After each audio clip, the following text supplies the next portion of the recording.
The police car stopped on the street between the two houses and a plainclothes policeman got out of the car. He shone a torch towards Melvin's house. Finding no unusual movement, he shifted the light to Carter's side. "Grant." Carter pulled the curtains open and poked his upper body out of the window, greeting the plainclothes policeman downstairs. "Oh, James?" Grant also looked quite surprised, obviously not expecting to run into an acquaintance here. "Why are you here?" Carter asked. Previously, when Carter was still working at the courthouses, he would often encounter Grant. But ever since he transferred to work at the prison, they lost contact.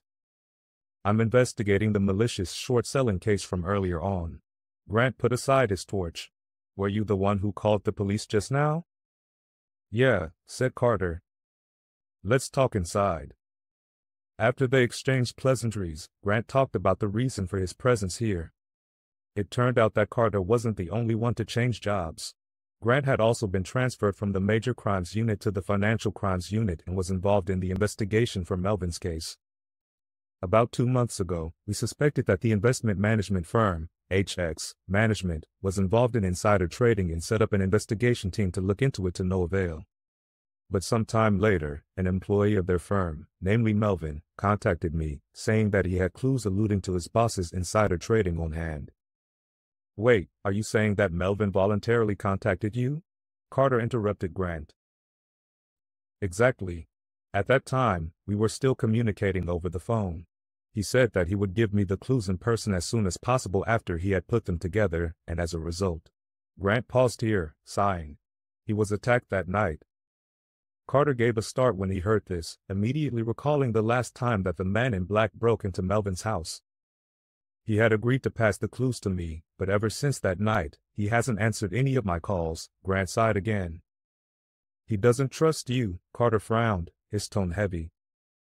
In actuality, Carter and Grant's relationship wasn't very deep. But based on his interactions with Grant, Carter knew that he wasn't a corrupt cop. "I swear, I really wasn't the one who leaked the information. But I understand where he's coming from. It's normal not to trust me after that," Grant said. Later on, when HX Management was exposed for malicious shorting of stocks, all the evidence pointed to Melvin. He didn't defend himself and confessed straight away. Hearing this, Carter couldn't help but find it strange. So was it actually him? If Melvin had voluntarily reported his boss, it would be telling that he was someone who could differentiate right from wrong.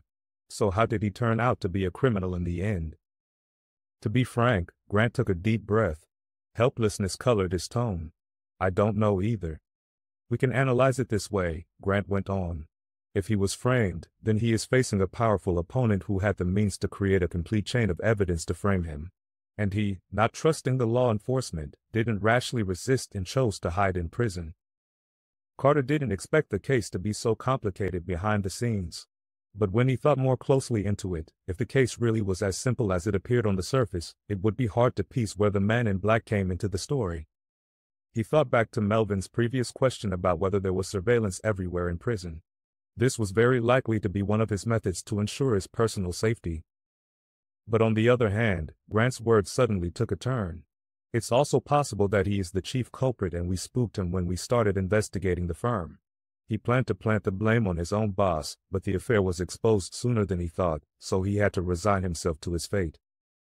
Two completely opposite tangents of thought, both with enough logic to stand. "Then what do you think the situation is?" Carter couldn't resist asking. "Policemen don't rely on intuition to solve cases, only hard evidence," Grant said. "But if I have to put my finger to it, I still feel that there's something fishy about this case. I was just on my way over to check it out when I received the police alert." Carter explained. There was someone rummaging through his house.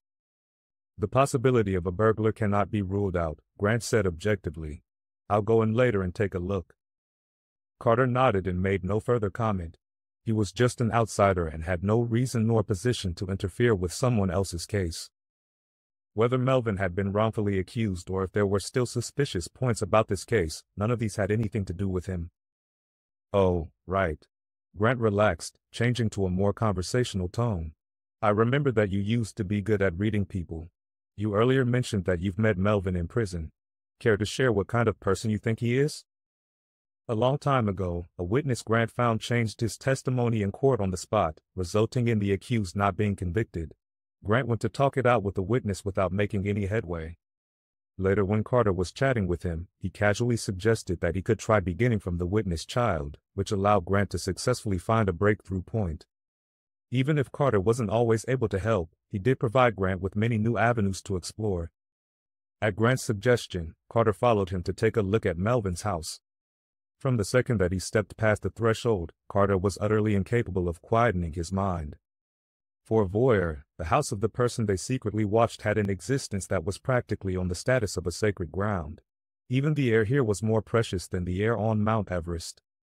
Subconsciously, excitement surged across Carter's heart, but this excitement quickly died out, for the owner of this house was now a convict, stepping down from the sacred altar. He shifted from excitement to a more complicated mood, and when he saw the complete disorder the house was in, his mood once more shifted from complicated to emotional.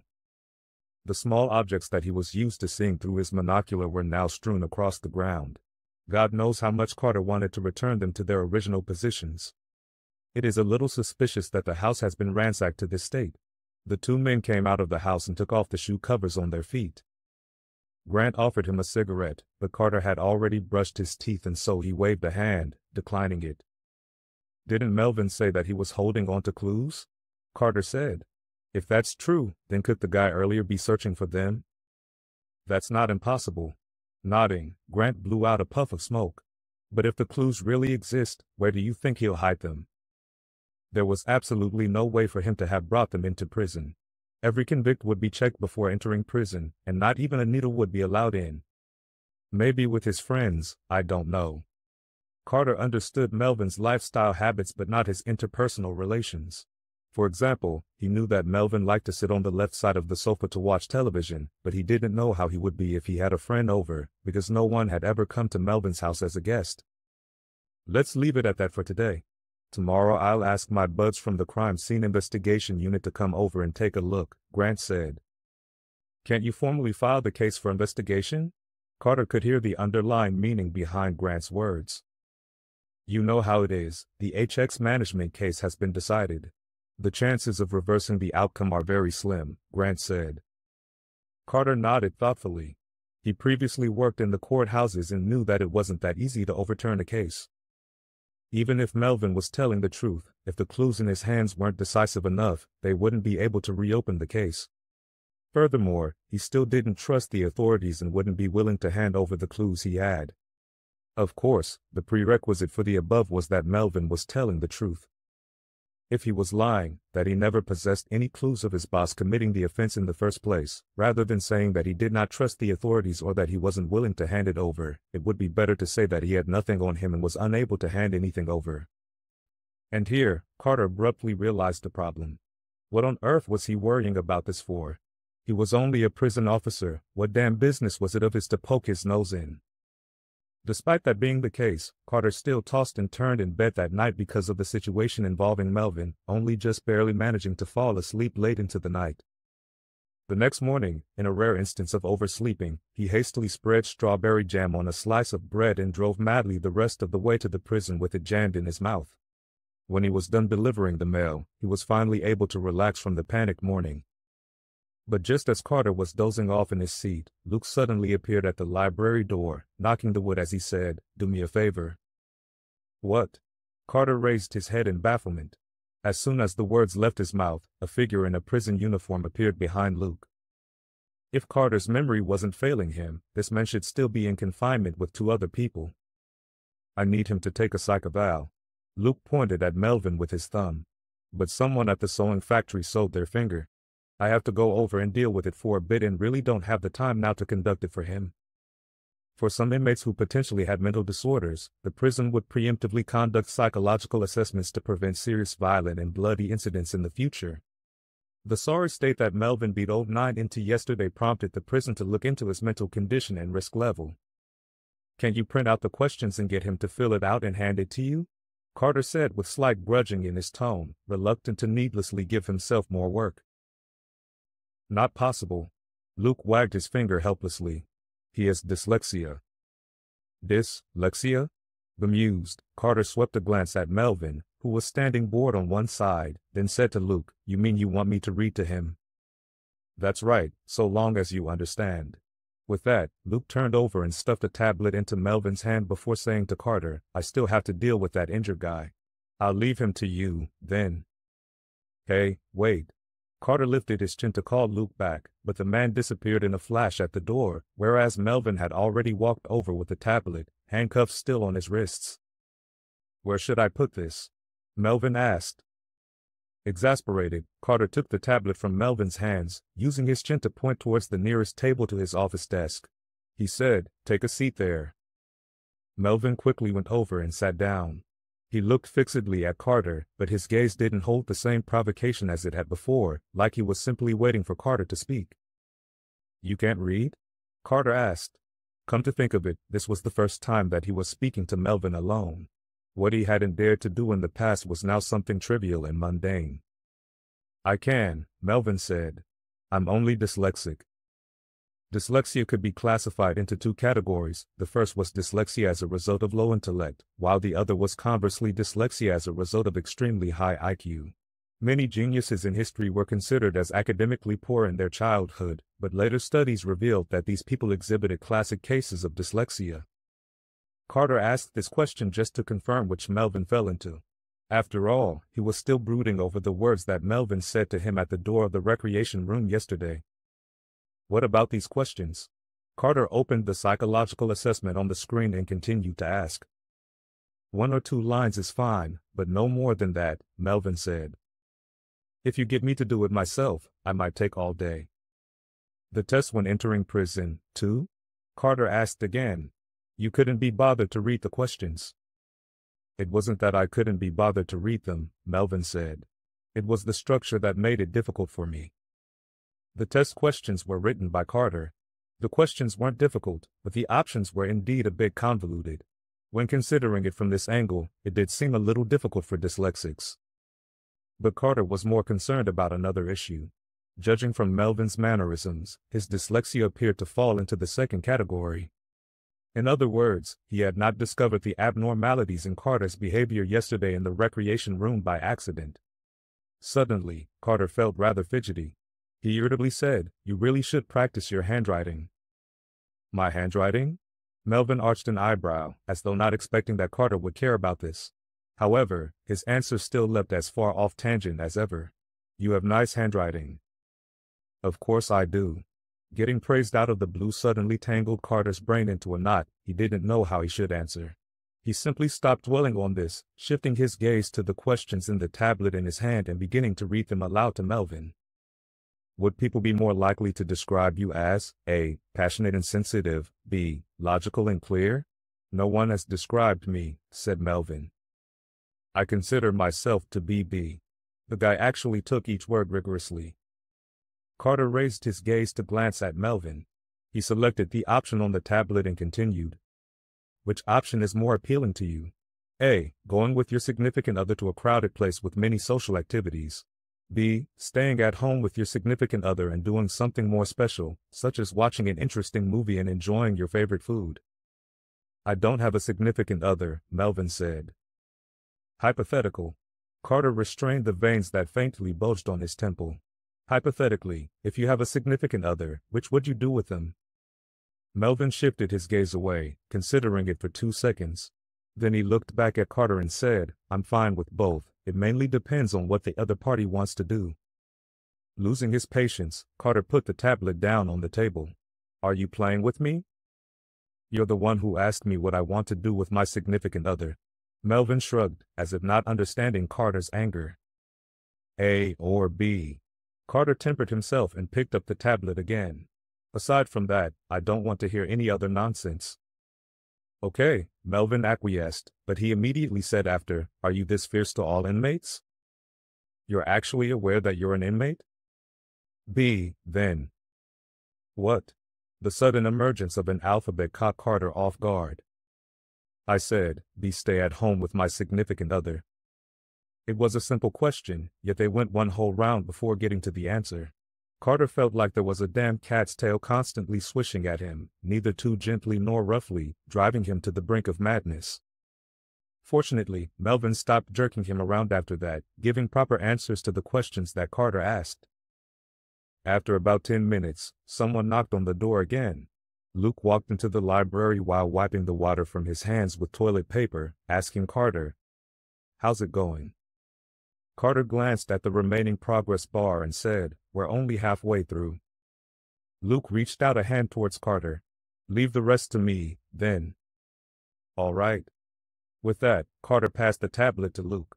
But Melvin, who was seated across from them, suddenly spoke. "I hope that Officer James can read them for me." "Huh?" Luke gave a start. "Why?" "His voice is more pleasant than yours."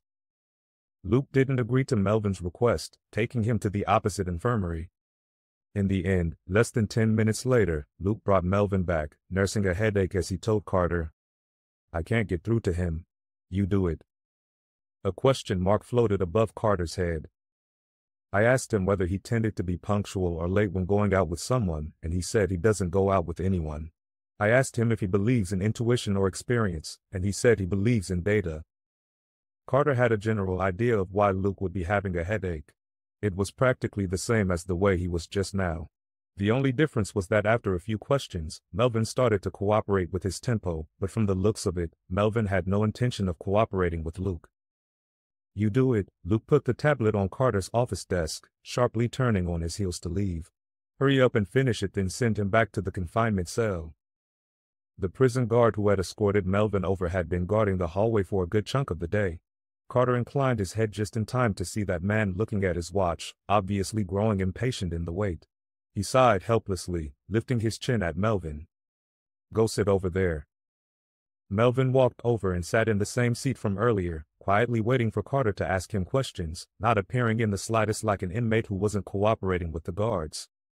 It was exactly this sort who were the hardest to work with, because it was impossible to tell whether their lack of cooperation was deliberate or not.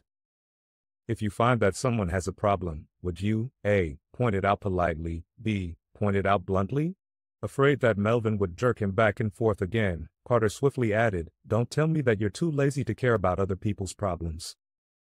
Actually, Melvin had already opened his mouth to answer at the same moment that Carter added the latter sentence, but Carter's elaboration had interrupted the words that were on the tip of his tongue. He paused and, instead of answering, asked back, "How do you know that I'm too lazy to care about other people's problems?" Carter said in his head, "You are too lazy to even open the door for the community workers. How much can you care about other people?" But, of course, he still pressed without a flicker in his expression. "A or B?" "B," replied Melvin. Over the next few minutes, Carter finished asking all of the basic personality test questions. He found that Melvin's personality wasn't as unpredictable as he had imagined, but unquestionably calm, rational, perceptive, and then with just that little bit of a leap. However, following this, the style of the questions gradually became strange. Normally, how? Coming to this point, Carter couldn't help but frown, squinting his eyes and moving closer to the screen, at first thinking that he had read it wrongly. "Frequently do you masturbate?" Even Carter felt particularly awkward asking such a question. It would have been fine if it was any other inmate, but the one sitting in front of him was once the object of his voyeurism. For him to ask this question made it seem like he was openly prying into someone else's privacy. But the question still had to be asked, because many people who were psychologically abnormal had needs that were above and beyond the norm sexually. A, every day, B, often, C, occasionally. Carter read out the options. Originally, they had already established a quick rhythm of question and answer. But when this question came out, Melvin didn't immediately respond, but turned it back to him.